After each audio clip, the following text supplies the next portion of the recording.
Hi guys, it's Melly Starz. That's right, the host of Melly's Couch. And I know we took a little bit of a break, but that's because we got a new sponsor, which we're gonna get into in a little bit. You guys are gonna see it's a lot of fun. And returning for season 5, I had to have, an important person in the community space, the Chicago community space. So I have one of the top event curators out in Chicago.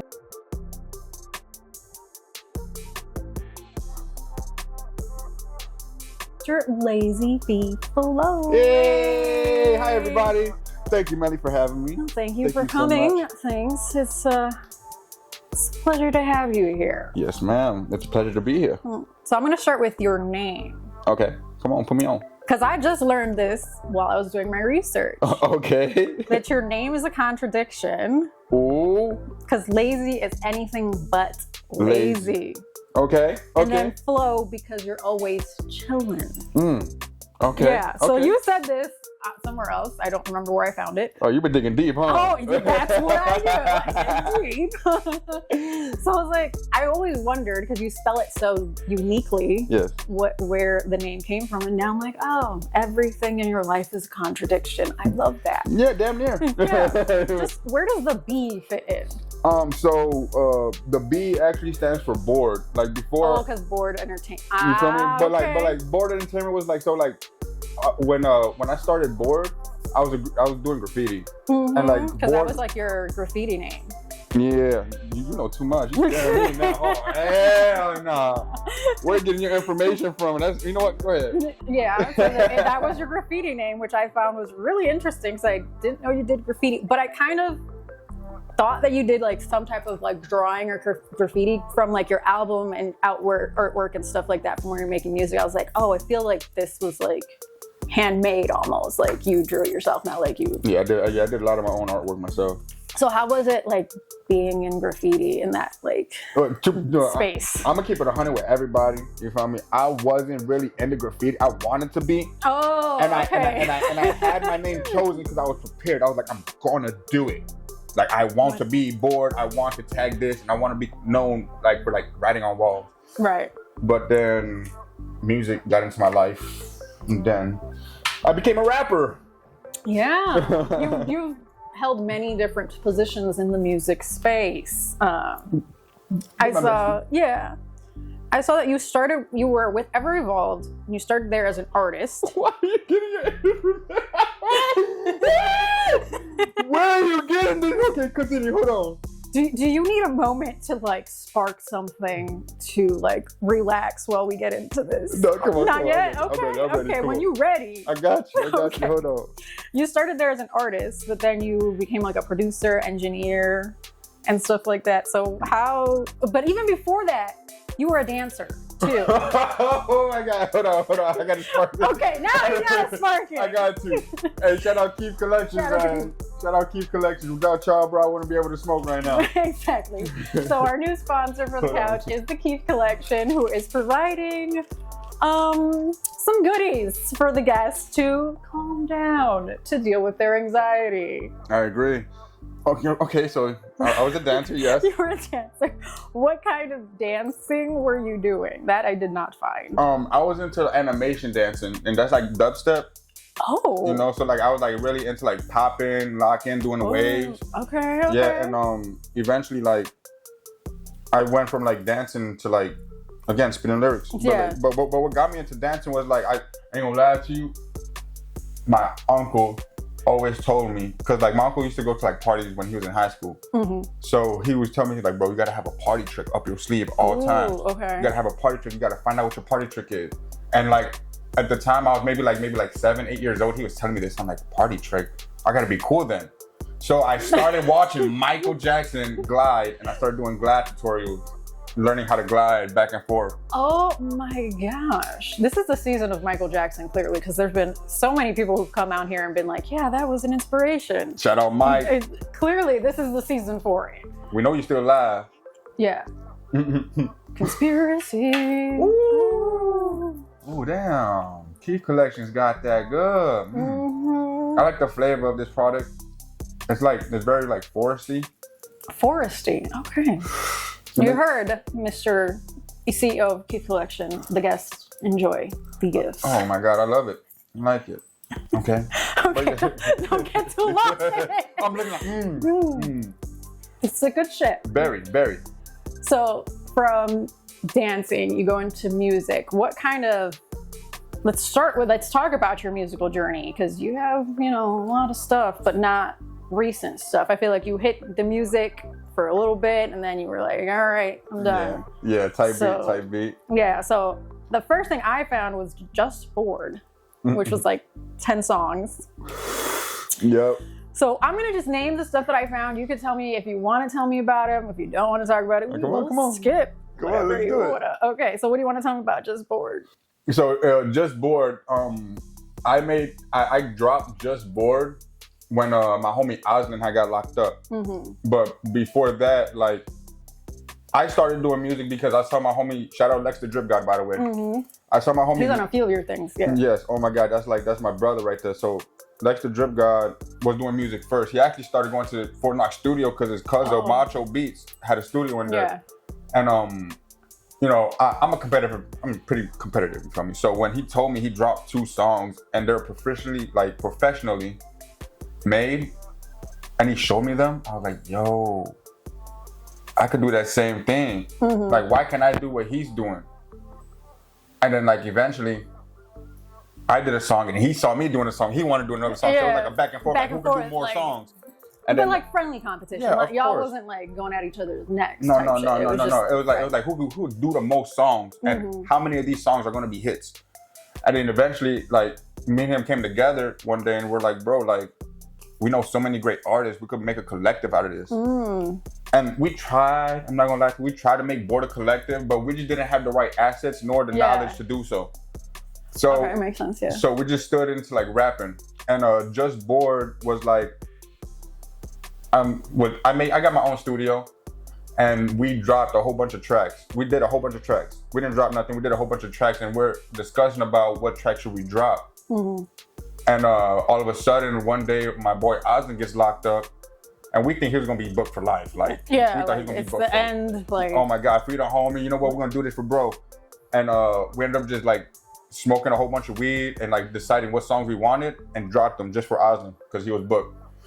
Oh shit! Okay. Yeah, and so it was like almost like a dedication to the homie. Yeah. In a sense. Yeah, and granted that he was only in there for like 5 months, so he got out like 5 months later.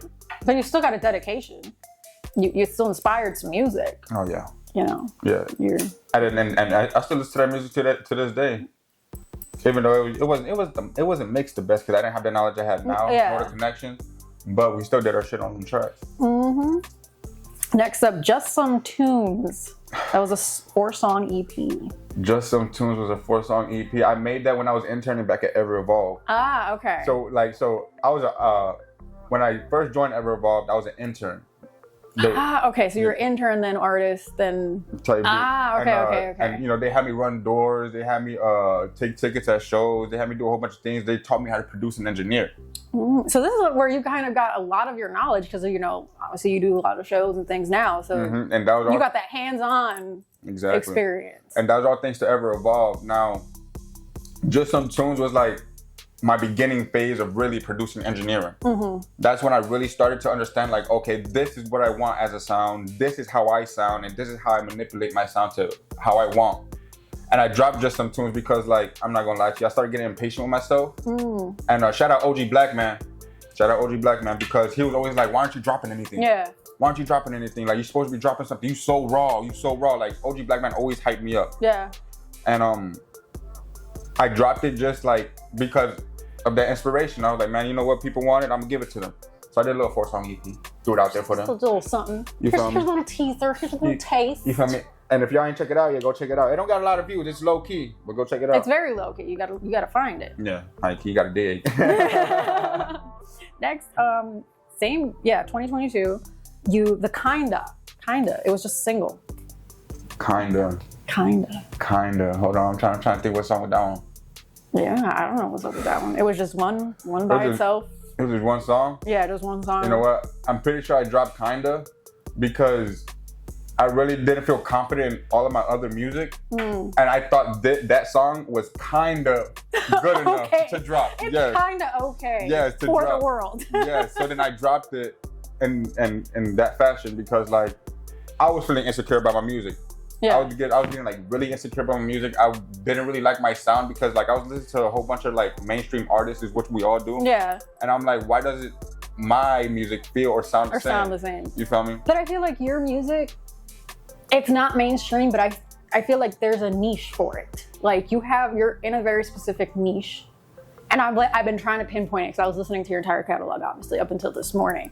And I'm like, it's not that it's not mainstream, like, because it could be in a specific like realm because of the way that like your delivery and your voice, and it's like I hear it and I know where it is, but I can't pinpoint it, if that makes sense. And I just want to say, like, I still as an artist am still trying to find myself. I feel like everybody as an artist. I feel like everybody's always evolving and trying to find something new about themselves. And I feel like as an artist, I was going through like multiple changes. Like I said, I was interning for Ever Evolve. Eventually, Ever Evolve was throwing me shows and events. Oh shit! Yeah. So like now I started wearing more than one hat, and I started losing my feeling as an artist.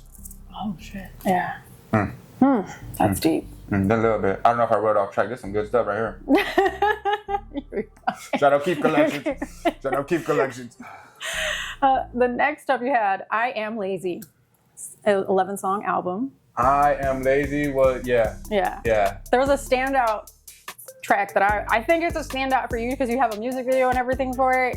Fucked up. You were like red tint. You were FaceTiming some girls. You were in the studio. Oh yeah, so Fucked Up was a song that everybody liked, and I had to make that the highlight because everybody let me know. And so like I had people like DMing me from like different countries, like, yo, I love that song you dropped, that Fucked Up song, and I was like, yo, this is the one. Yeah. And then shout out NFL Cyphers and Theezy. Theezy contacted me. Oh yeah, because NFL Films did the video. Yeah. You feel me? Like, so, and shout out NFL Films too. You feel me? Chance, all great people. I love them to death. Yeah. Because like you've done some work with them too, which we'll talk about later. Oh, okay. So yeah, Theezy randomly one day I was big headed. This is how you know I was big headed because I'm getting all this like everybody's noticing me. Everybody's like in tune with me. Everybody's like, yo, you're lazy, you're him, you're Himothy Williams. You're Himothy. You are Himothy. and like I'm big headed. So one day Theezy hits me up over Instagram and he's like, yo, I wanna remix Fucked Up. Can you send me the stems? Oh shit. You wanna know what I tell him, Melly? What'd you do? You wanna know what I told him? I need 2.5K for all them stems if you want them. You gotta send me 2.5K for all my stems. I didn't know, bro. Yeah. So I thought he was trying to get over on me type shit, but at the same time, I'm also like sort of big headed. So I'm like, I'm gonna charge and get my bag. Yeah. Like, I'm gonna get a bag. You feel me? Did you get the bag? No, instead I got Theezy up front and personal talking about something, bro. Come on, give me the stems. Cause like I was talking to him over Instagram again, and he was telling me this and I gave him that price. But when I met him in person, it was a whole nother story. Oh, way different story, bro. I'm talking about like, oh, word, you're Theezy? You're Himothy Williams. You're Himothy, actually. I am fake Himothy. You are real Himothy. And then granted, Chance been letting me know about Theezy for like months. He been telling me like, hey, look, fool, I got this dope ass producer, this dope ass artist. He could produce and engineer your music. And I'm like, I bet. But like me at the time, I was little, again, big headed. So I wasn't really paying attention to the conversation. When they brought it back to me, brought to my attention, I'm like, oh, this the guy you was talking about. And everything makes sense. Yep. And then right when I was going to send him my files, I lost my hard drive. Oh my gosh. Yep. So Theezy really mastered it. He put the master on it. I put the mix on it. And NFO shot the video. And then as for I Am Lazy, I really want to make that whole entire album like describing me in a way. But I will still fight me. I am me. This is me. Yeah, and this is like, and like people always ask me like, why lazy? You always doing so much, like why lazy? Which is back to the contradiction. You feel me? So I try to make that album in that fashion. But I also didn't really have a really main focus for the album because I didn't really know who I was at the time. You were young, because this was what, 2022, you were what? I'm like 23. 20, yeah, early 20s. Yeah. Well, you're still young compared to me. Stop, we're all young. It's I'm young at heart, and out in these streets, I be looking young. I believe it. You still young. Okay, all right, I'm still young. Yeah, you doing your thing. Thank us. I see you. Go ahead. Exactly. Go ahead. Gaining 20 pounds in a year, girl. Exactly. Yeah. Weight goals reached. Now I need to stop. Look. I'm happy where I am. Let's not continue. All right, it's all on you, sis. I can stop you, nor can I control you. I know. I got to get back on my yoga. No. Make sure I got to join with you. I'm a little stiff. I ain't gonna lie to you. I'm a little stiff. You know us, man. All we do is get stiff. And the legs over here by the ankles a little bit. My shit be swollen. I can't even sometimes. It's always the knee. Always. For some reason. With men, it's always the knee. For me, it's my left knee. I ain't gonna lie to you. I point at my right knee because I'm used to the right side, but it's really my left knee that be fucking me up. It be like that. Bro, I don't know what is it with men and the fucking knee. Bro, I don't know either. I feel like it's grandparents, or maybe it has to go back to when we're working on farms, gang. You know what? I don't know if that makes sense, but I mean, generational. We just pass it down. The generational ailments. It's possible. Maybe. I don't know. You know what? Somebody should do some research on that. I agree. There should be a documentary on this or something, because on evolution, and how evolution works, bro. If there isn't already, That'll go crazy. That would be very interesting. Because now I'm curious, and I feel like I'm gonna go down a rabbit hole. I'm telling you, bro. I think about this stuff all the time. Hey, shout out Keith Collections again. This is gonna be a wild ride. Oh my lord. Back to the music. You dropped one more single in 2022. Ooh. At the Door. Oh. Now this is post after me and Theezy sent me a beat pack of I want to say 15 to 20 beats. And the beat packs always. Oh my lord. They always inspire. And Theezy got that ish, cuz he got that ish. Like when you tell Theezy to send you a beat pack, he gonna send you a beat pack. Well now no, maybe not. It doesn't work the same. You feel me? You gotta build that network. But before he was just passing out beat packs, going crazy, throwing them everywhere, and I got a good beat pack. You get a beat pack. You get a beat pack. He was the Oprah Winfrey of beat packs. I promise you.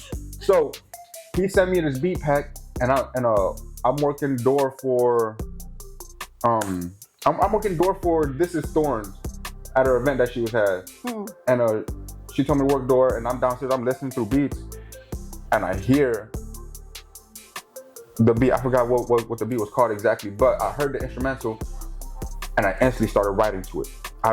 She had me work door for 4 hours. I wrote to that beat for 8 hours. Shit. Right after the shift was done, I walked home on the bus, wrote the beat.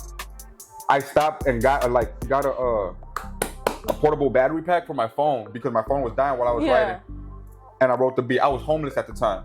So all I had was transportation getting back and forth. So I spent those bus rides and those train rides just writing to that beat. And the name At the Door was inspired by me working door at the event, because that's how I was making my money on the side. Yeah. You feel me? I didn't have a studio. The door. You feel me? I didn't have a studio because my studio, the Ever Ball studio, I got shut down and moved somewhere else. Right. We moved to somewhere bigger. We expanded, and I didn't have nowhere. So I didn't have nowhere to sleep. I didn't have a studio, and I couldn't get into that studio because I didn't have rent money. You have to have rent money to be able to get in there. You feel me? So I was like, you know what, bro? Fuck it. I rode the bus, made that song, and I feel like that song has one of my best verses. I'm talking about my best verses, because I just took so much time on it. I took a lot of time on it, and just everything that I related to in that song was really happening in my life. Yeah. Whenever I talked about stuff in the old music and the old songs that I did, it wasn't really about things that really happened, it's just things I wanted to happen. You feel me? And with At the Door, everything was just so in my time at that time, and it felt like I could relate to it. That's who I am. So At the Door, that right there. That was the one. It's one of the ones. Yeah, it's one of the ones. One of the ones, yeah. Then in 2023, you had quite a few singles, yeah. Yeah, it's just fucking just dropping random music here. To be honest, yeah, because I had a vault, and while like I'm looking at the vault, and I'm like, bro, I can't make this into an album, so I might as well just drop a whole bunch of rough drafts. Yeah. But now I see where I went wrong with that. I should have did it on SoundCloud instead of Spotify and United Masters, because nobody listens to them songs.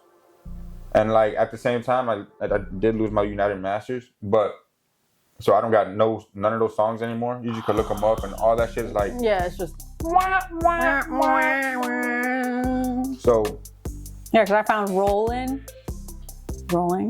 Got your bitch, she rolling onions, rolling. Yeah, that rolling right there. onions. Rolling onions. So that song was inspired because I used to like buy a whole bunch of like merchandise, and I used to come back home and I used to walk in on I used to live with my shorty, and I used to walk in on my shorty, and she was rolling, and she had a like ounce right next to her, but she was rolling in the wood. And then I walked into another room, and then my homie, because I think her homie was like, yo, can you give me some weed? And I'm like, yeah, I got you. I gave her a whole ounce, and then she started rolling the whole entire ounce. Like, she dumped the whole tray, like she dumped everything on the tray, and she got to rolling it in the wood. Girl. And I ain't gonna lie to you, I was tripping. I took some LSD. I tripped a little bit. So when I saw that, I was like, I got a song. I was wondering if you were actually rolling. Rolling off of it. So on onions. Onions is metaphor for ounces. You feel me? I got it. So, and man, yeah. And I wrote that. Nah, I tripped for a little bit, and after I got done tripping, I woke up and I went the next day. Still had the idea fresh in my head. I went to the studio and dropped it. I think I was the OG Black Man at the time. OG Black Man was in the lab with me when I dropped that. I don't know if I've met him yet. I've heard his name a lot, but I don't know if I've met him. What? Brother Bakeness? You don't know Brother Bakeness? No. You talking about the guy who sells the greatest cake in the world? Oh, okay, yes. Well, I've seen him at your events, but I haven't like personally been hey. Hey. That's a connection. Is it actually the best cake in the world? So I haven't even tried the cake. It's Gamma's 100-year-old recipe. There's no debate that the cake is great. Oh, see, when it's a family recipe, it gets better, bro. That's all you need to know. So shout out to the best cake in the world. Shout out Brother Bakeness. Shout out Elevated Chapter. Some old shit. I'm assuming that's how you say it. Some old shit, yeah. That was with K2GB. That's actually an oldie. That's an oldie. Yeah, because you did quite a few songs with K2GB. Yeah, that's my best friend actually. You feel me? Like that's one of my right hands right there. And some more shit was inspired off of, I used to work with JB the Philosophy. He produced for Lil Von, Lil Durk, King Von Durk. He produced for them, and he engineered for them too. At the time, I was recording with him, and I asked if he had some beats, and he like sent me like a beat pack of like 5, and those were one of his beats that I had recorded on, but like I couldn't think of like anything to like rap about. So then I had K. So I invited K2 to do the song with me, and we just went crazy on it. Like, yeah, I forgot what the process was like. I'm pretty sure I was pretty drunk. Oh, that's always great. Yeah, I was always off some more shit. And then, but that song, I feel like that song was really, for me, was a start. Like I love that song. When I listen back to that song now, I get sad a little bit. I get sad only because like me and my homie don't talk like that no more. Yeah. But we know we got each other type shit. And like it's only because I'm so deep in the music game now and like he's not. Yeah. And like when I listen to that, I'm like, man. That was like peak era for you guys. Lord, peak era. That was like that was prime. There you go, prime. There you go. Prime right there. We was going and we were so fresh. We had so many ideas. We didn't have no stress. And whatever problems came our way, we just sort of like imagine a better way of thinking about it and put it on paper. We were broke, we were hungry, but in our raps, we always talked about us having shit. Mm-hmm. You feel me? We always talked about having some more shit. You feel me? But we didn't have nothing, gang. Yeah. We had nothing. Oh my God. Yeah, I think that was probably the most shocking or like revealing part for me doing the research was like realizing that you really didn't have shit back in the day. Back in the day, yeah. And like, you're such an upbeat, happy person. Eccentric. That you wouldn't know. Like, I would have never guessed like all of the struggles that you went through. And I was like, shit, yo. Fuck. Like, it's one of the, you know how they say, like, you never know, somebody's always fighting a battle you know nothing about, or whatever, that quote. Yeah. That's kind of like, I'm like, yo, Lazzey literally embodies that quote, because holy shit. Especially how much you give back and how you look out for people and stuff. Blessings. Never would have in a million years thought of like all of the stuff that you've been through. Oh, well, it's really just fortunate. Just, you know, some of us go through a lot, but a lot of us are going through it as bad as somebody else around the world. You feel me? Like, somebody's having it a lot worse than us. There's some people who haven't ate in 6 days and are looking for their murder. There's some people that can't sleep for 6 days because they have like a mental illness. You feel me? Like, my struggles were my struggles only because those struggles were meant to teach me how to be a better person. Mm-hmm. Some people got struggles and they're stuck with those struggles. And like, I just like being upbeat and having as many struggles as I can, because that just makes everybody else happy. Like, nobody wants somebody grumpy. Nobody likes a grump. No. You feel me? And if you're grumpy, then you probably don't have friends. And you're probably alone, and that's probably why you're even more grumpy. And then spirals into more grumpiness. Yeah. And then you end up a grumpy old man. And nobody wants to hang out with a grumpy old man. Exactly. And I like hanging out with people, you know, like I like having things to do, going to places and having fun. I like being here with you talking and you telling me that I have a great personality, and we're going back on like and like thoughts that are crazy. For me, now if I was grumpy, we wouldn't be able to have a conversation. No, you just be like, yeah, no. Nah, bro, I ain't fucking with this shit right now, dog. I don't want to talk about it. Nah, bro. Fuck that shit. Fuck, bro. Take the camera off me right now, bro. Like, that's bogus. Like, that even sounds bogus when they're looking at me. Like, no. I'm gonna clip that up, and that's how I'm gonna promote this episode. Do it! Let's go! That's how I'm promoting this episode. Yes, good, greatness. I love it. After some motion, these I don't have like years for, but I found Fancy, Jack Be Nimble, Lost.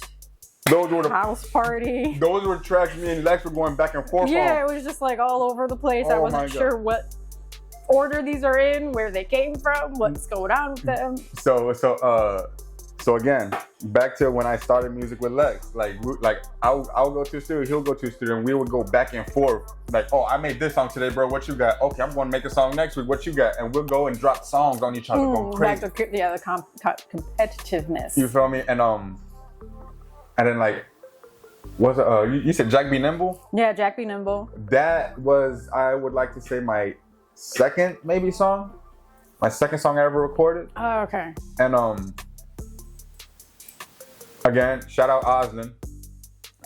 He bring me into the studio. He was like the first person to ever bring me into the studio. Like I'm looking to compete with Lex, but I don't know where to start. Yeah. And sometimes when you ask for things enough, the universe brings it to you. Mm-hmm. You feel me? Manifest it. And I was looking for a studio so bad, because Lex was gatekeeping. I'm not gonna lie, Lex. He was gatekeeping at the time. Lex, why are you gatekeeping? He was gatekeeping. You didn't want this competition. That's what it was. Hey, look. He didn't want the smoke. He got it anyway. The musical smoke. And we still go back and forth to this day. But I'm looking for a studio in Oslin. I go to this house party and I meet Oslin. Oslin knows my homie Trap. And me and Trap go back since like grammar school type shit. But at this time, I'm like 18, 19. I meet Oslin at Trap House and he's like, bro, we go to the chocolate factory. I'm like, what the fuck is that? That shit, yeah, it sounds weird as hell, right? Some Willy Wonka ass shit. Yeah, because we're all freestyling in the kitchen before that at the party. And he's like, bro, I fuck with you. I can take you back to a studio. And I'm like, oh, okay, bet. And then so it was the chocolate factory's on Cicero and Augusta. Oh, okay. So he takes me all the way up there. And I meet Habits. He's a producer. And Momentum. They're both producers and engineers. And they're like, oh yeah, bro, we'll put you in the studio. You feel me? They had me record a song. They fucked with my vibe. They recorded my next song for free type shit. And Jack Be Nimble, I actually recorded with Oslin because when I spat that verse, Oslin was like, bro, that shit's hard. Can I hop on it? Like, I'm trying to get a verse with you. So now the person that fed me is like, now at this point, my ego getting big. Oh, here we go with the big headedness You feel again. me? Like you young and you get into the game and shit like this and shit happens and then it goes to your head. Oh my lord, yes. And Jack B. Nimble was originally I was gonna do the whole entire thing, but I was gonna hop on the verse and he caught inspiration from my first verse and my hook. Okay, so that's why it is what it is. Exactly. And I think the title, to be honest, I ain't gonna lie to you, I was smoking a lot of weed around that time. So Jack B. Nimble, I wanted to make an album where it was all nursery rhymes. Oh. And everything was gonna start with nursery rhymes. Yeah. But that didn't work out so well. No, clearly. Clearly it didn't work out ADHD very well. hit, and I was like, yeah, no competition. I got new people I gotta mess with. I could even focus on one thing. It'd be like that sometimes. Yeah. What's another song you got? What the hell? Lost, House Party. House Party. Lex the Drip God. With Lex the Drip God, yeah. Oh, yeah, down right there. We were lit. No. I lied. Oh, we made it sober. Wow, you were sober for a song? We made it sober. We made that because we actually made 2 songs sober. And because we made those songs like just imagining what it would be like lit right now. Like imagine if we're like outside partying and getting lit and we weren't where we at right now, just bored as hell. And then Lex was like, you know what, bro? That's a dope idea. My bad, reverse card. Lex made up the idea because I was fiending. Yeah. And I was like, I need to smoke. I need to do something, bro. Then Lex was like, bro, come on, bro. Let's just make a song about getting high and having fun instead of just thinking about doing it. Yeah. You feel me? And I'm like, okay, that's a trade-off. Challenge accepted. It's a choice. It's a choice. And then we went crazy. What's another song? Too Small with Rhymester. Oh, that's recent. You know what? Hey, shout out Rhymester. That's the go. Yeah, that was more recent. Yeah, you feel me? That's my mentor. That one was we made that actually. Shout out Larson. Damn, I'm shouting out a lot of people. A lot of people getting a lot of spotlight today. Yeah, we was in I'm dropping names. I didn't stop name dropping. I didn't start just saying. Anyways, look. So I'll start bleeping people's names. Bleep. Shout out bleep and bleep and bleep. You know what? We gonna talk about that later. Exactly. But we go back and I'm recording in SFS Studios, and at that time it's me, Rhymester, Theezy, and yeah, it's me, Rhymester, Larson, and Theezy, and we all in there. And Rhymester played that beat. He plays the beat, and I'm looking at Rhymester, and I'm like, Rhymester, bro. And then he's like, bro, just write something to it. I know what you're gonna say. Rhymester know me like the back of his hand. He's like, bro, just fucking write to it, bro, and I'll let you know if your verse is good enough to be on the beat. And I'm like, I bet. It's that. Let's go. What? I get to writing. I leave for some coffee, come back, finish my verse in about like, I say half an hour to 45 minutes. I'm like, all right, Rhyme, you ready? He's like, lay it down. Right? When I lay that motherfucker down, he's like, yup, I need a second verse from you. I'm gonna be I'm gonna start the hook. I'm gonna have a verse. Be ready by tomorrow. Came back tomorrow, cooked it. I'm talking about what? Theezy went crazy on it. Theezy going crazy. Oh my God, the producer name went dumb. The Code. This was like about like not letting you and your siblings quit. I don't know how much you want to get into that one. Cringe. That one was no, because at this time we were all homeless. My whole entire family was homeless, and like I'm like at this point I got a studio. Like I'm locked in with the studio, and I'm like, bro, I gotta let this out some way somehow. Yeah. And like I gotta make sure my brother and sister know that this is not where it ends. You feel me? Like even though it's a hard time, like we gotta keep going. We're gonna keep we gotta persevere. So I wrote that song in inspiration of like instead of the code of not being scared, like you know, like we're gonna figure it out. We got it together. We got it together. And then you also did Voices 1 and 2, which this was kind of, I think, kind of along those lines, kind of talking about like your siblings starving, family problems, drugs, all of those sensitive topics. Say what you will about that, whatever you're comfortable with. Oh, so I don't want to push too hard, So Voices was like a conversation between me and myself and a battle. These are like struggles that I was going through mentally. Like, cause like, you know, we all go through those times when we're alone. I don't mind. It's a dangerous place to be in, first of all. And sometimes like, if you stay alone long enough in a room, you start manifesting these real things in your head, and you start believing these hypotheticals. Yeah, those hypotheticals become your reality. Exactly. Even though it's not your reality, you think it's your reality. Exactly. And Voices 1 was just like me touching the surface of that, of touching like, why am I doing this, and why do we feel like this? But like it was just like 3 voices at one time just talking to each other, like just cause like that's how it was for me at the time. That like it's like the 3 Spider-Mans. Yeah, talking. Who's talking right now? Like which one of this is right? Yeah, and that was just really just like me, just like figuring how am I gonna get over what I'm feeling. You know, because like I'm thinking a lot, and I got nobody to talk to, because I sort of felt like since I was the oldest, I had to deal with it and not talk to nobody. And I got to seem macho big. And I recently had a conversation with one of my friends, because I'm also the oldest, and she's like a younger one, right? And she's like, I understand like the pressures that the oldest child has. Like you guys just have to take on so much. She's like, whether it's financially, emotionally, whatever it is, but you guys always take care of the younger ones. And it's like, it's not fair for the oldest, but I'm like, yeah, but it's like a gift and a curse almost. I feel like, you know, to be the oldest. Cause it's like, even though our parents might not put it on us, I think even subconsciously we put it on ourselves almost. Yeah. And it sort of sticks. And it sticks all the way through life. Yeah. Because even like, I remember maybe growing up, it's like, oh, take care of your brothers. Like you're going to the park types. Like you're just going up the street to the park. Make sure you take care of the younger ones. But I think that like mentality sticks. It does. Through life. It's like I don't want to call it a bad fart, but you know, you get what I mean though, right? Like it lingers, like like the feeling lingers. Like that's your responsibility. This is your role, and this is what you have to do. Yeah, regardless of like whether it is your role or not. You take on. It's almost like being a third parent. You're born to do that duty. Exactly. Yeah. You're the oldest. This is your duty. Like, man, what we go through as the eldest. It's not easy. But it's fun. I ain't gonna lie to you. There's times where it's like, okay. Lit. What?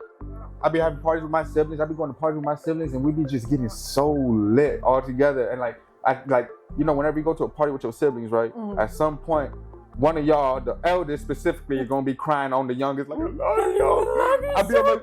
I'll be on my sister like, I love you, dog.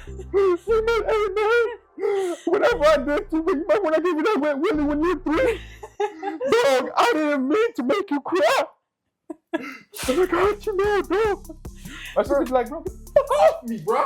I don't even remember that shit. Yeah. What are you talking about? She, bro, you're drunk again. Get the fuck off me. I'm like, bro, how you? And I be looking at her like, I thought you were drunk too. Wait, you're not drunk? Yeah, just I'll be getting in the bottle. Oh. And there's pros and cons to being the oldest. It's not all bad. Oh my god. Bored forever. I'm still bored. I got bored on my back. Shit. Oh, you're talking about the song? No, the 5-song EP. Damn. 2023.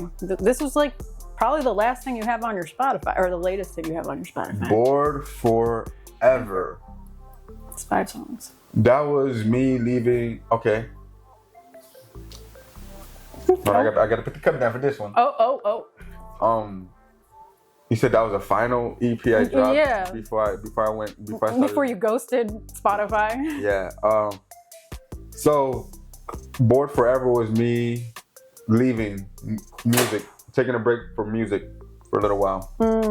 And that's me like saying I'm leaving, but I'm gonna be back in a bit. And well, it's been two years. I know. What do you consider a bit? No, I don't know. That's a great question. I need to find an answer to that soon. But so Bored Forever was like again, before TooGood was TooGood, we were bored. We were bored, yeah. It was bored entertainment. Yeah, and you still have the IG too for Bored. Yeah, but it's been dry as fuck. Yeah, I put on so many hats, and I'm now figuring out that I need my team to help me with some of the things that I got. Like I can't do everything. You gotta delegate. And it's dry for a reason because I'm trying to find somebody to take hold of that. Yeah. But it's gonna be back soon. Now, allegedly. What about Bored Forever? That's just me again, like leaving the game. And I don't know what songs exactly I got on there. I didn't write it down. I just kind of glossed over it. Yeah, but I feel like those songs were like the ending to Music Lazy and the starting of Curator Show Lazy. Yeah. Cause like I went from music to curating shows. Like I had to lock in on curating shows because I joined Tomorrow. Mm-hmm. And like when Walt and Astro jumped into the picture when it came to events, I was like, bro, yeah, I can't even focus on music no more. You had to pretty much pick at that point, like where am I gonna focus my energy? Yeah, and I was sort of making like also I was making music like a very toxic environment for myself. Like sometimes I surround myself with people that I had no business surrounding myself with, only because I wanted to be feeling some sort of way and making this kind of music. And I had to like make a choice, like shows or sticking and making this thing negative when it should be positive. It should be yeah. So I made Bored Forever just like I'm gonna leave that negative. I'm gonna try to create some positive and remake myself into a new. And then Sheesh. Shows. I got locked into the shows, so I left music for a while. Yeah. How long? I don't know. Don't ask me when I'm gonna come back. Come back eventually. I do a feature with you though. Yeah. But you got some features out there. But I won't drop no solo track. No solo stuff, yeah. Speaking of features and Astro Boy. Walking on it, not quite all there. Yeah, fit in. You guys were clowns, the Anti-Clown Association. Hey man. Tell me about that. How hard is it being part of the Anti-Clown Association? I don't mind being a clown. Clearly. I don't mind being fucking clearly. Clearly.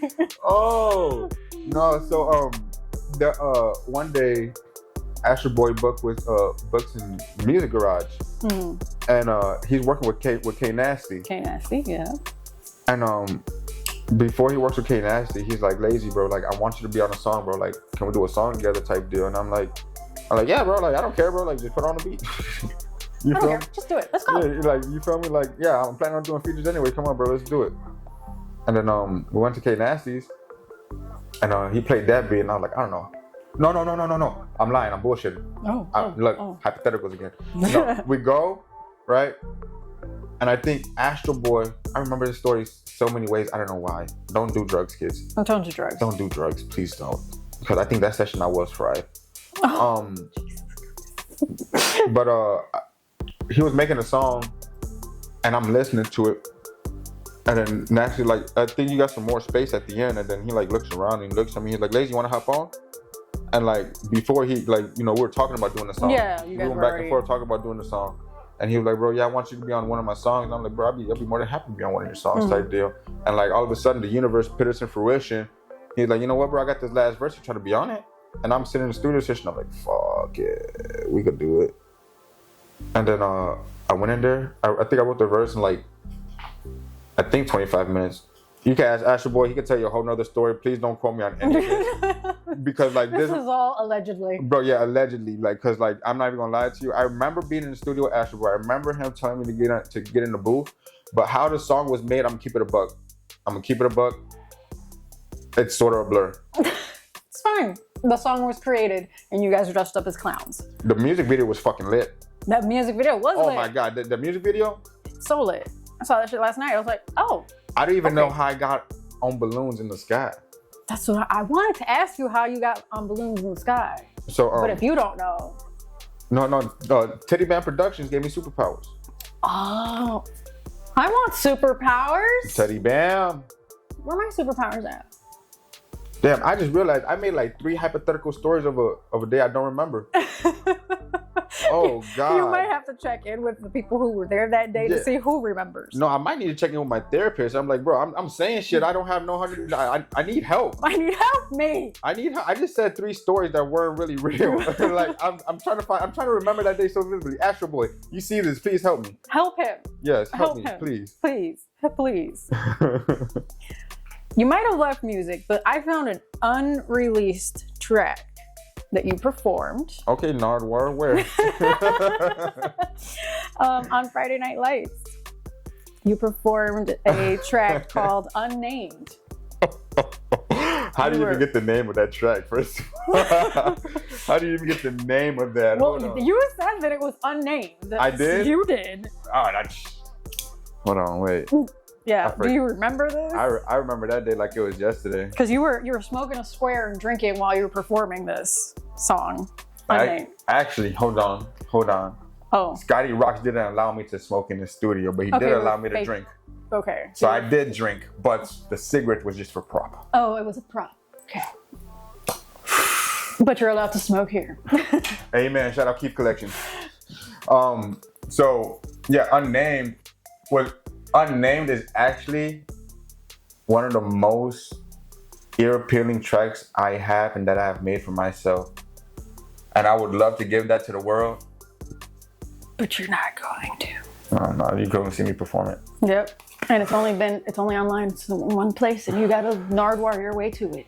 Yeah, Friday Night Lights. Hey, shout out Scotty Rocks. And then in that song, I believe you talk about building 3 companies, even though you were homeless. Yeah. Yeah. So we're gonna get into some of that. Board, we kind of touch base on. Mm-hmm. Where is the board apparel? Because you said you were gonna do some apparel. Board apparel is coming soon. I actually got into it with a manufacturer. Ooh! So that's gonna be coming soon. I just can't give you a date just yet. It's still in the works. But board apparel is gonna be good. We'll get some TooGood merch in there too. Okay. Then I think you said that board was supposed to become TooGood open mics. Is that what it is? Because board still kind of exists, but then TooGood is now a thing too. So it's like, what is the deal? So what TooGood is what board used to be. Okay. You feel me? So TooGood. So more so like board is rebranding. Yes. Into something, and then TooGood is taking over the event. Well, yes. Space. Exactly, because I got it. Right on top. Boom. Bullseye. So realistically, I thought board entertainment was dope. Like you said, I like to go by contradictions. Yeah. You feel me? Like, how can you be bored and entertaining? Yeah. You feel me? And everybody thought that was dope. Like, dope. That's so this, that, the other. But like now, I thought about it for a while one day, and it came to me like, how can I pitch board as like to venues and business execs? Like, oh yeah, we're board entertainment. We do this. The first thing they're gonna think when they hear board is like, oh, that doesn't sound very good. Like appealing or you feel me? Fun. So I was another one of my graffiti names was TooGood. Oh, okay. some more history. And I thought about it. I made TooGood my producer name. Okay. And I thought about it, and I was like, you know what? I might as well just make TooGood a whole entire entertainment service at this point. Might as well. But I was like, what am I gonna do with board? Because I got it tatted on my fucking back. I just can't do nothing with it. Yeah, you're in it for life. I damn near sold my soul to this shit. Right. But I thought about it, and I was like, what do people do when they're bored? Sit at the crib in their pajamas, cuz. Like, people just sit in their pajamas, be bored at the crib, and find something to do later on. Yeah. So that's what I was doing before this. I was at the crib bored. At the crib bored in pajamas. Yeah. Yeah. So trying to find something to do until I had to come here. I'm telling you. I'm fucking telling you. And the highlight of it all, you're in pajamas. Yes. Now imagine you got some comfy pajamas and they got board on the side of them. Oh. I do need me some more pajamas. Not gonna lie. I'm telling you, pajamas rule the world. I would have came to the interview. Needs put some. You gotta hide it. You're gonna be attracting all the thirsties. You gotta calm down, sis. Oh, okay, that's right. You're right. You feel me? You got a security guard right here. I used to do security. You feel me? I used to work at Mount Sinai. I used to be in there, motherfucker, doing security. You feel me? Yeah. You feel me? I was in there. That's that real shit. That's that. What? Oh my. What? I used to be in there. What, man? You feel me? In there. But we're gonna get you some pajamas. Okay. We're gonna hide the thickums. We're hiding the thickums. Yeah. Just so the animalistic people don't come and get you. Please, because it's a little scary out there. Y'all be doing too much out there. No, real. I'm part of the Me Too movement. Thank you. So let's talk about TooGood. I have like a whole note card on TooGood because that's like your main thing. You recently announced your co-CEO. Holy. I know how to choose them, don't I? Yeah. I know how to choose them. It's about time. You feel me? No, it's about time. I love that, man. Now look, we say we cousins. Okay, I was gonna ask, are you guys actually cousins, or is it like Look, so I say we cousins because he got like my grandma last name. You feel me? On my dad's side, you feel me? Okay. So like, I see him as some sort of family because he got my grandma last name. We. You feel me? Y'all kidding? Maybe, but maybe, but we're kidding in the aspect to where like now where we're at in our journey, and you know, this entertainment company we're trying to start up, we have become a family. And I ain't gonna lie to you, Huli came around when I was really going through like my toughest times in life. Yeah. Like I was like your rock bottom kind of. Yeah, like I was heavy into drugs. Like I was bad, dog. Like I was bad, and Huli came around at the right time because the universe somehow works that way, and and the universe takes people out your life and replaces them with better people. Yep. You feel me? And that's exactly what Huli was, because I lost a handful of people. I lost a handful of people. I lost my mentors. I lost people I needed guidance from. The people that you thought were like the ones. Yeah, and thank God Huli came around when he did, because like Huli has always been genuine as hell. Like he's always been like such a good dude, bro, genuine as fuck. Such a good dude. And he actually, him and Kitty Katsumi, they both really helped me trust people a lot more. You feel me? Because it was hard for me to trust for a while, because like I got fucked over so many times, yeah. And like I had to keep a smile on my face, and I didn't know who to like relate to or who to talk to. And Kitty and Huli were always like there for me to talk to and be like, bro, you could be open with us. Like just let us know how you feel. Like if you need to tweak out, bro. Yeah. You feel me? And damn, that shit touched my heart a little bit. I love you, Huli. I fucking love you, you pussy. It's okay. I when I tell my besties that I love them, I also add pussy or bitch or something at the end. That's how you know I actually love you. Love. Yeah, and like I'm just so grateful that he came around when he did, and I'm so happy we're doing this thing, trying to start this company up together, because like he really follows my energy. Yeah. Like we be going at it sometimes, but that's what CEO and co-CEO do. Yeah. You feel me? It's part of business. And yeah, man, I'm happy I made him the co-CEO. You feel me? Even though it's not a legit company yet, but that's how we're gonna. But you already have it. I mean, it's pretty established. Establishing just because it's not official on paper doesn't mean that's not like official. Ooh. You know, like that. You could still market it as official. The rest of the world doesn't need to know that it's not on paper. So it's all about marketing. We're gonna talk about marketing in a bit. That's what I'm talking about. I ain't gonna give you all my secrets. yeah, no, off camera. I have camera. So you guys now have gotten to a point where you guys are doing like artist lyric videos for like people that you guys are putting on the shows, and it's like a monthly thing. Yeah, right. Every month at Sub T. So how do we get this monthly Sub T partnership, I guess?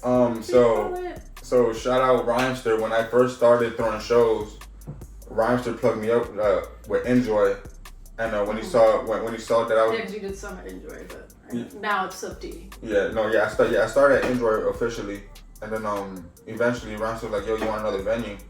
And I was like, fuck it, I'll take another venue. I think he partnered me up with S.A. Wade, and me and S.A. Wade did a show together at Sub T. Okay, yeah. And eventually we started having 2 days out the week. So I would have a Monday and S.A. Wade would have a Wednesday.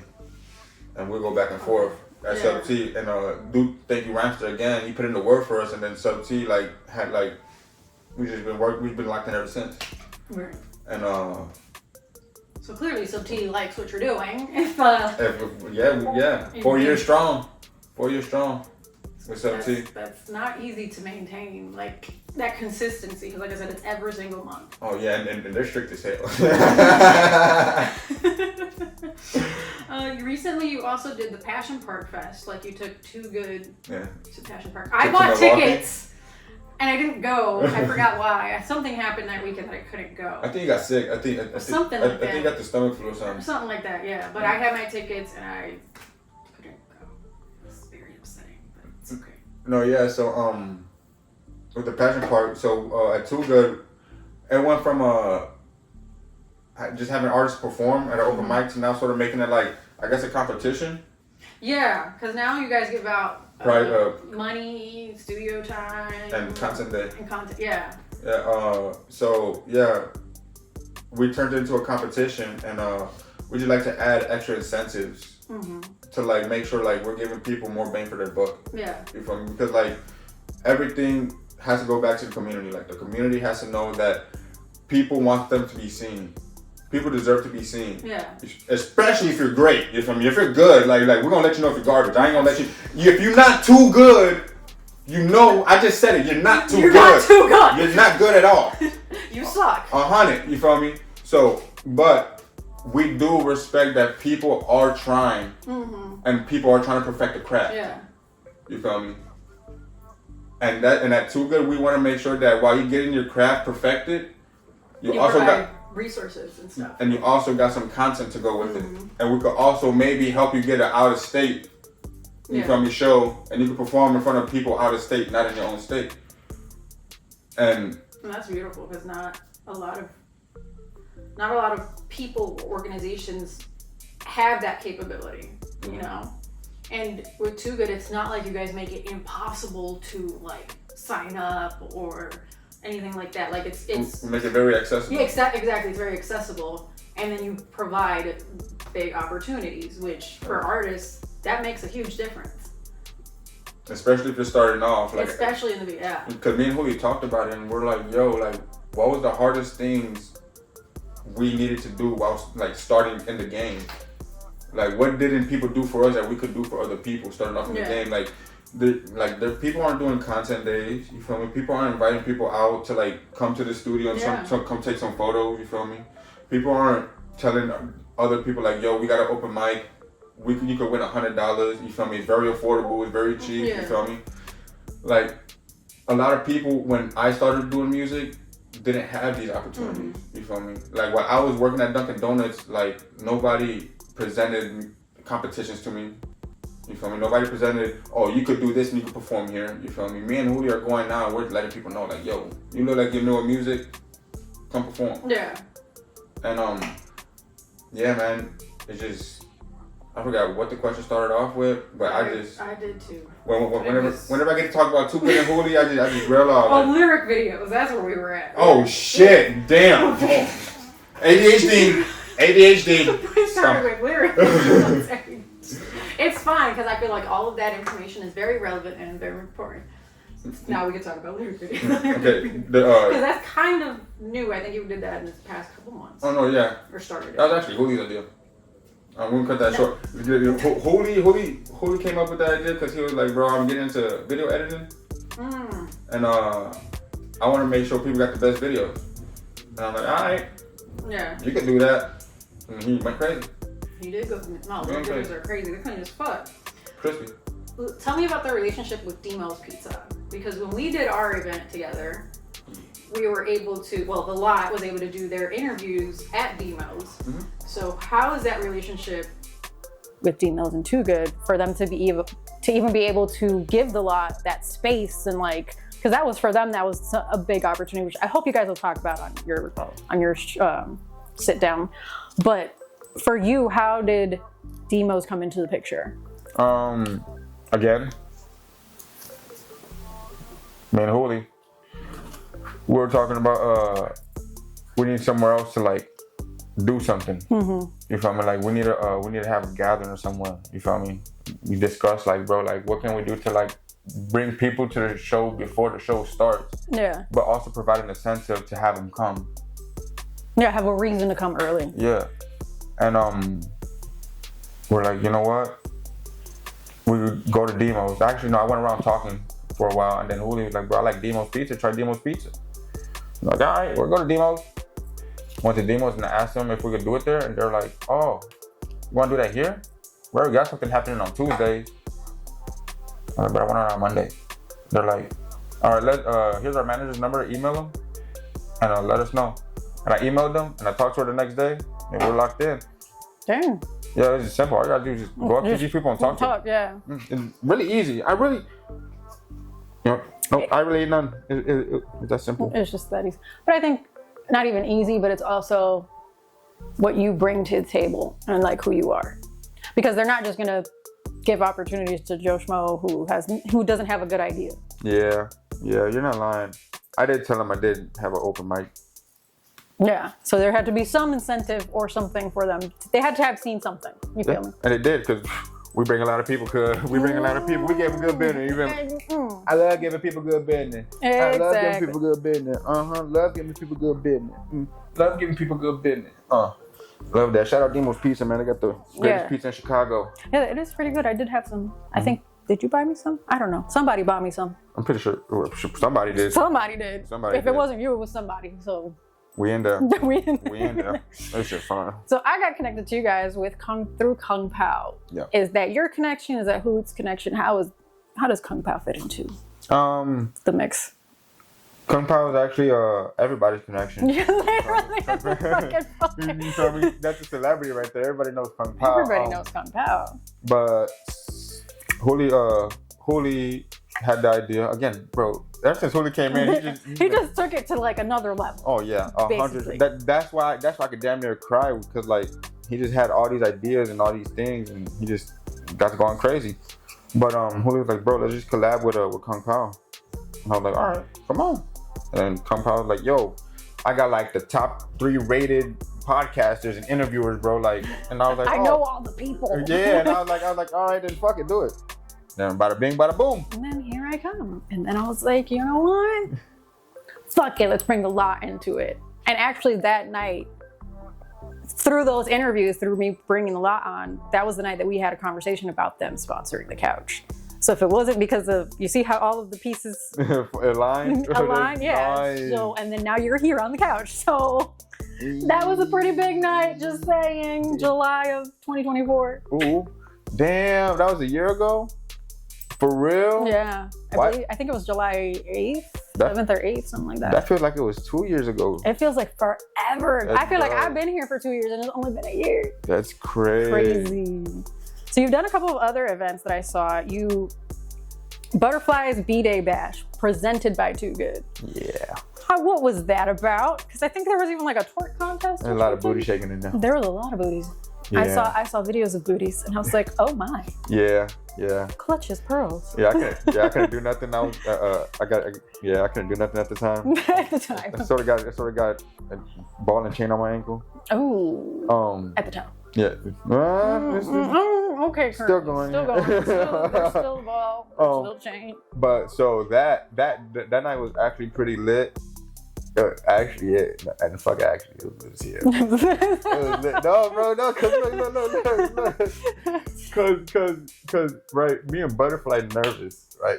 Oh gosh, about what? The day starts and we're like, bro, who the hell gonna come through? We had competitors today. So like, what I like to do with shows is I like to look who else doing shows on that same day. Yeah, to see what I do this thing. Me and Butterfly going back and forth, like, bro, we got some heavy hitting competitors today, bro. Like, is anybody gonna show up? Yeah, bro. You feel like, and then Butterfly's like, bro, we promoted, we marketed the best we could, bro. Like, we got a group chat, the group chat busting, right? That counts for something. If anything, at least the chat's coming. You feel me? And then what happened? People in the chat start saying they not popping up. People start canceling on us. Artists, some of our headliners started canceling on us last minute. Not the headliners canceling. Butterfly is literally about to cry, bro. Like, my sister about to cry. Shit, I cry too. Bro, I'm looking around like, fuck, bro. We didn't even hit the venue yet. We get to the venue, right? There's like 6-7 people waiting at the door. Okay. Phew. Thank goodness. Breathe. No, wait.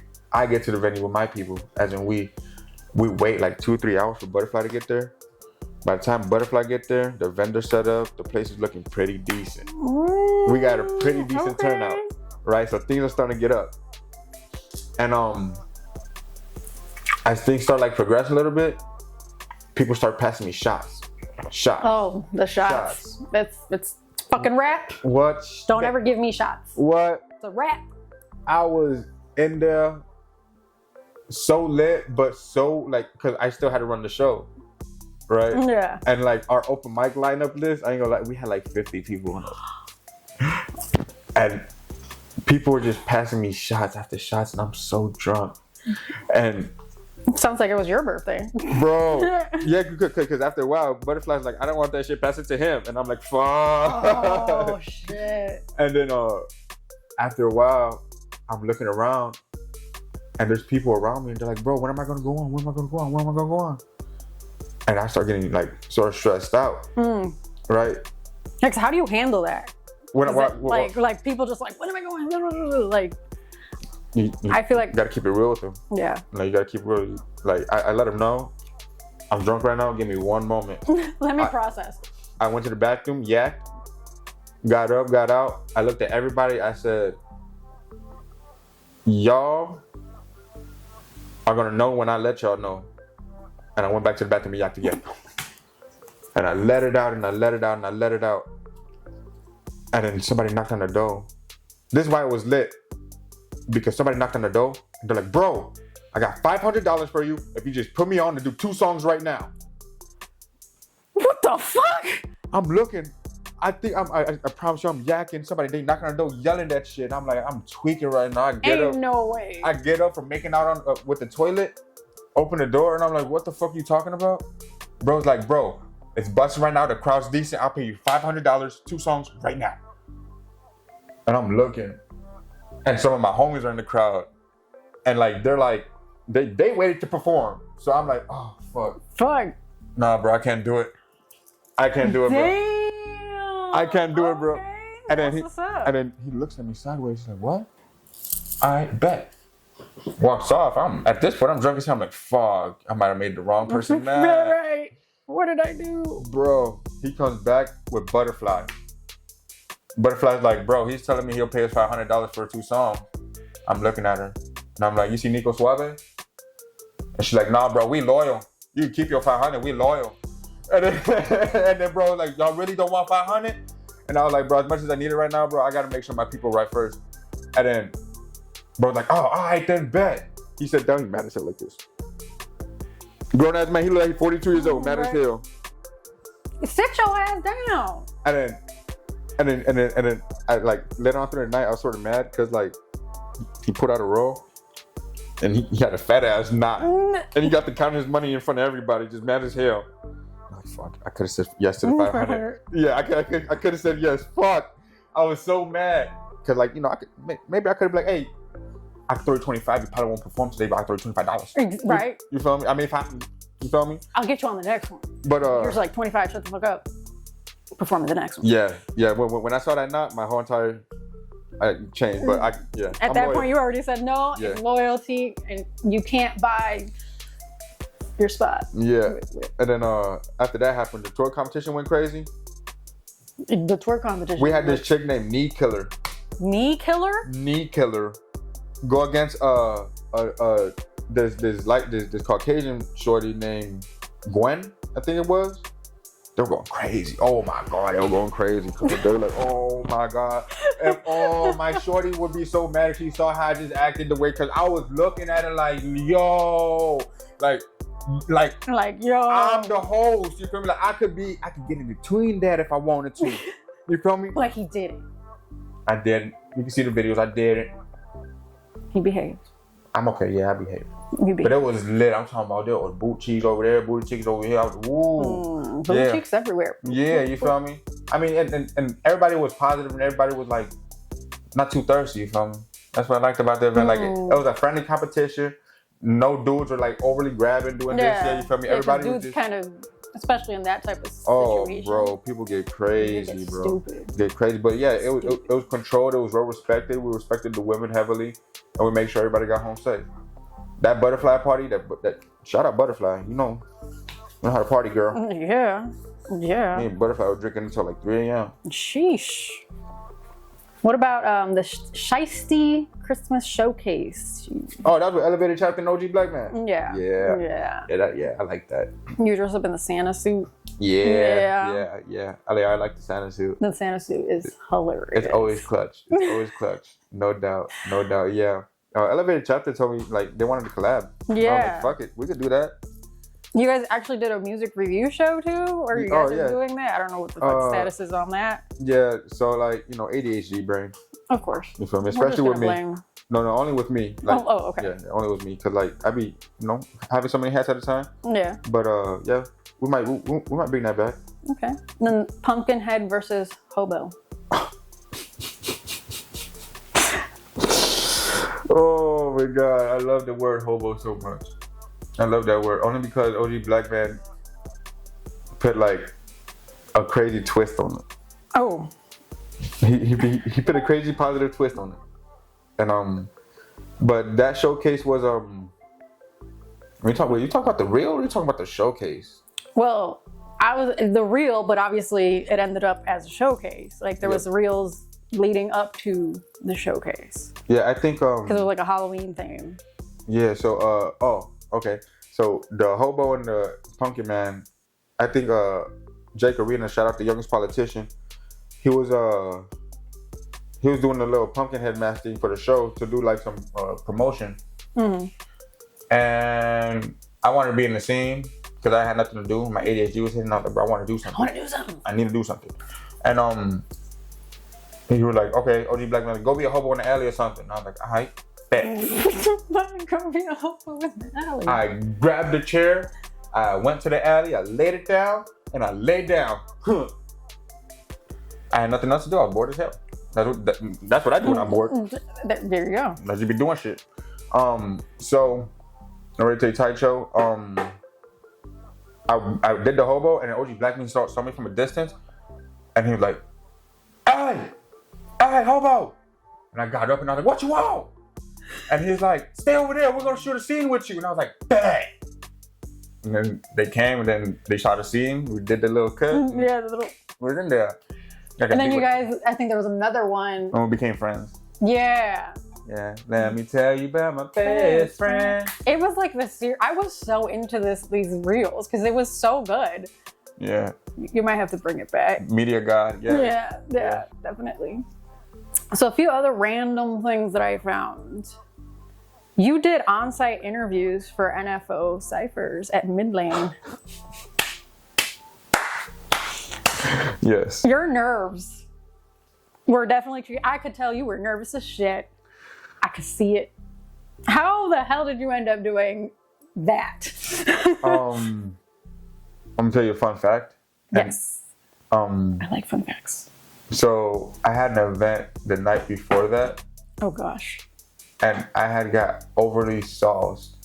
Oh. So everything I had prepared on my notes, right? I'm rehearsing last minute.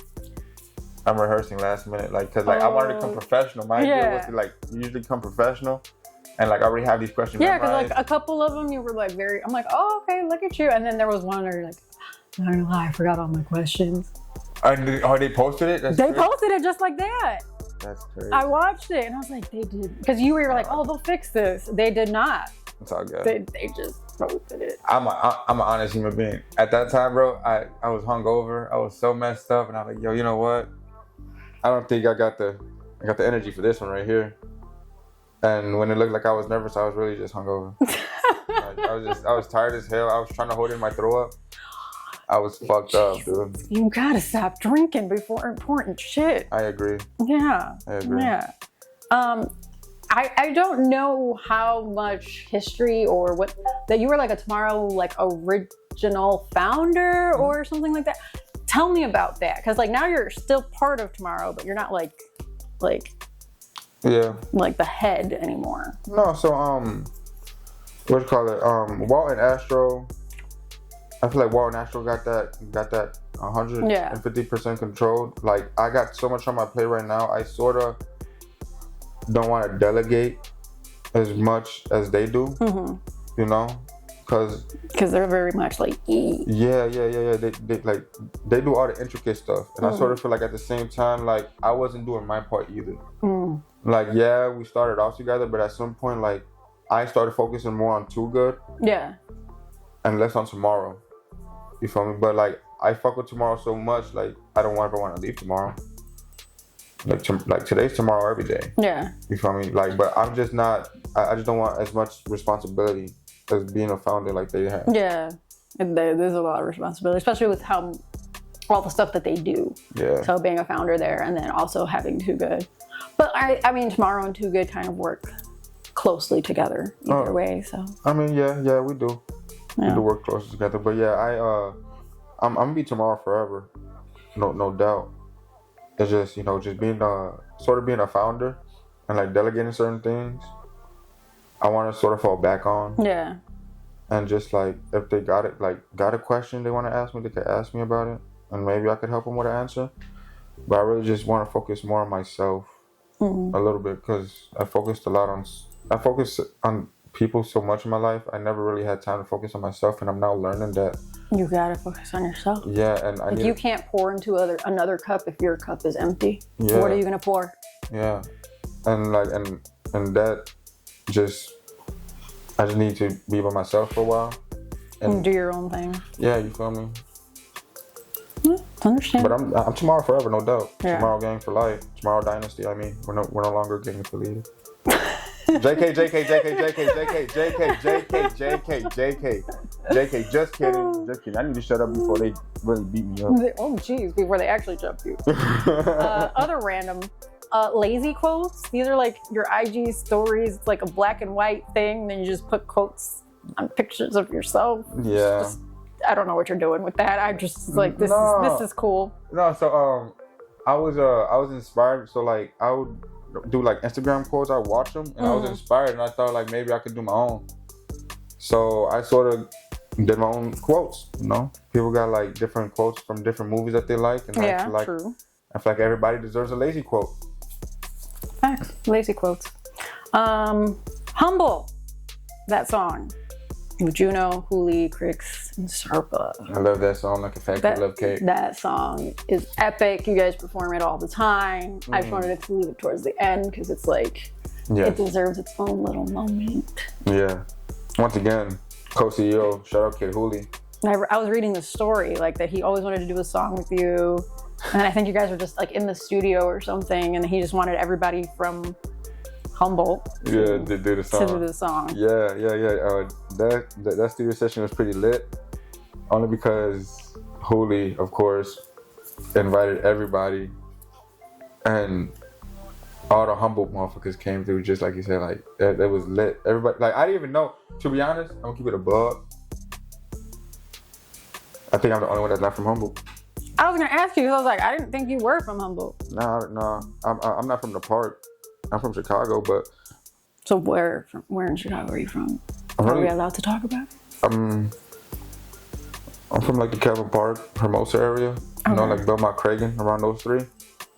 But yeah, I know a lot of people that was in Humboldt. They just wanted me to be on there because I don't know, Julio was like, "Cuzzo, you're here, might as well just get on the song with me." Yeah. And I'm like, "Fuck it, bro! Like, come on." It's always so hype when you guys perform it. Oh my gosh, I get hype. I'm not even from Humboldt, and I'm like, Humboldt, yeah, let's go. I get so hype, I forget my lyrics. You're not. Yeah. No, my God. I get so hype, I forget my lyrics. Like Juno gotta like tap me on my show every time. Juno gotta like send somebody to get me because I'm just like in there. Just so in it. Yeah. Speaking of Serpa, shout out B. He shouted you out on television on the local artist show, which I work with. I saw your reaction, like the video of you freaking the fuck out. With Kimchi now? Yeah. So how did it feel to, like, first you get a shout out and your company TooGood gets a shout out on television? It feels great, man. Like, shout out B Serpa, man. Like, I mean, like, I'm still lost for words till this day. Like, I really got nothing to say. Like, everything's just like, I'm just happy that we're able to believe in each other as much as we do.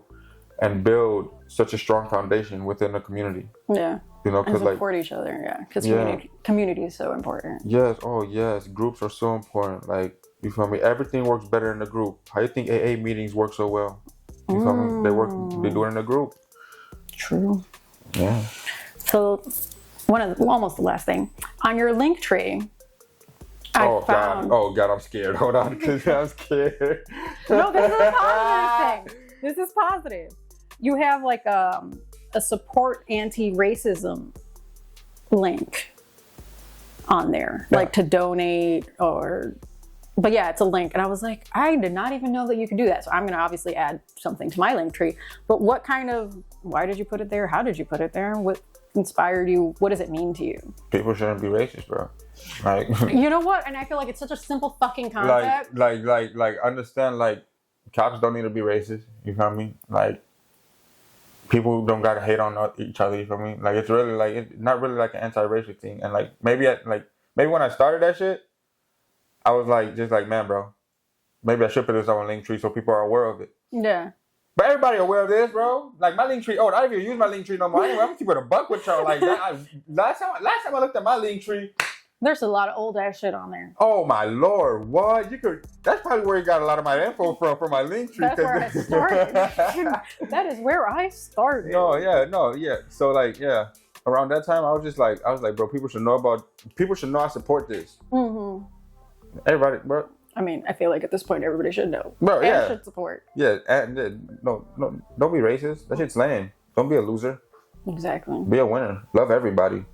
And then talk to me about, speaking of support, how do you support women through TooGood and in this community? Because we often have a hard time feeling safe.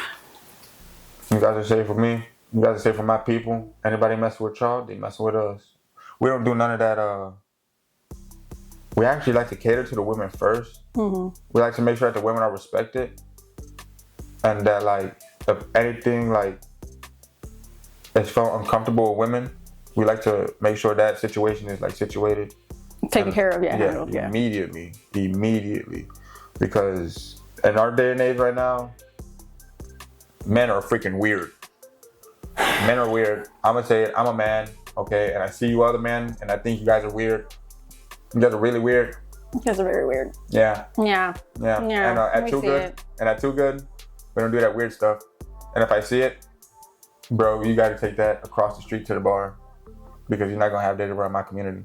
Mm-hmm. Like, we want everybody to be respected, and everybody deserves to be respected. You feel me? I don't care if you got this, you got that, you're blue, you're purple, you're she, you, them. Like, respect one another. We're all human at the end of the day. You feel me? Just because you wear high heels and I wear shoes, you feel me, don't mean that I gotta treat you differently. You feel me? Like, I should treat you with respect overall. You feel me? Like, there should be nothing more, nothing less. We all got mothers, we all got sisters, we all got aunties. You feel me? If your grandma saw you disrespecting a woman, how would your grandma see you? You feel me? Like, no, we gotta respect everybody, one another, women especially, because I feel like a lot of women don't get respected like they should. Yeah. And women and men essentially do the same thing. Like, yeah. But I feel like just sometimes it coming from a man could be no. Yeah. Okay. I just wanted to kind of leave everybody with these, like where your stance is, and to make sure that people do feel safe with you, and you guys know it. Yeah. You should be safe. If you're TooGood is always safe. And you're gonna be safe no matter what when you're with TooGood. Mm-hmm. So September 12th of 2023, you posted, "Sometimes I talk too much, and that's my fault." Do you feel like you've talked your shit during our sit down? Yeah, I think I talk too much. That's my fault. It's your fault. But I think that's really because I just like expressing. Because I really don't express a lot. And it's hard for me to express because it's sort of challenging. Still trying to, like, trust who to trust with. Who to express to. Yeah, and trust with my emotions. I'm working on that in therapy right now. My weekly homework is how were you vulnerable this week with other people? And I'm like,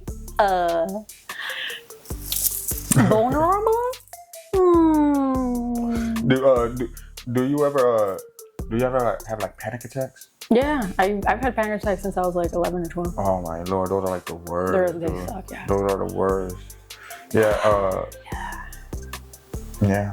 Shout out Keith Collection. Oh, that's you. I think I'm high from just sitting here, but we've reached the end somehow. Like I said, I think we're both high at this point. Or is it the end? Or is it the end? Dun, dun, dun. It's never the end because TooGood open mics happen every month at Sub T. You got to stay tuned for that. Normally, my rapper friends on the couch leave people with freestyle, but you're retired from the music, so you don't have to give them freestyle. But I could give them a gem. You could give them a gem. There you go. I give them a gem. No, yeah, I don't got no. I got no gems I could think of right now. I'm going through brain farts. It's okay. It's the Keith. We're gonna still blame the Keith Collection. Oh yes, I love it here. I love it here a lot. Tell the people where to find you and TooGood and everything else.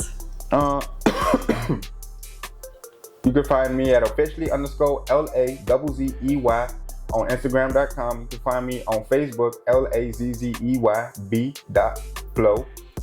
Floe spelled with an E, not a W. TooGood. Oh yes. Very important. Bro. Whatever Keep Collection is doing, they doing it. They're doing something. They doing it. Maybe I don't need them to sponsor me. Bro. Maybe I take it back. Okay, so and TooGood, you can find TooGood at TooGood_openmics@gmail.com. Watch at IG.com. Oh Lord, I cannot right now. I'm telling you, I think I'm high. I'm secondhand high. No, faded. TooGood, I think that covers it. Don't forget to love yourself and love others around you. There you go. That's a new gem that you haven't shared with as other freaking interviews, bitches. Anyways, let me do my little outro. Shout out to the Lot Podcast for sponsoring Melly's Couch. Could not do this without them. Shout out to the Ambience Beats, who provides the beats that go in the background of the couch. AG Designs, who does my graphics, video editing, and crochet. Shout out to our newest sponsor, the Keith Collection, who's providing all of the goodies to help with people's anxieties when they come do a deep dive interview. And remember to follow me at Melly Starz everywhere. And here's your thank you card. Thank you for coming onto the couch. Yeah. Hearts in the chat. Hearts in the chat. Hearts in the chat. And tune in next week because you never know who's going to show up to the couch.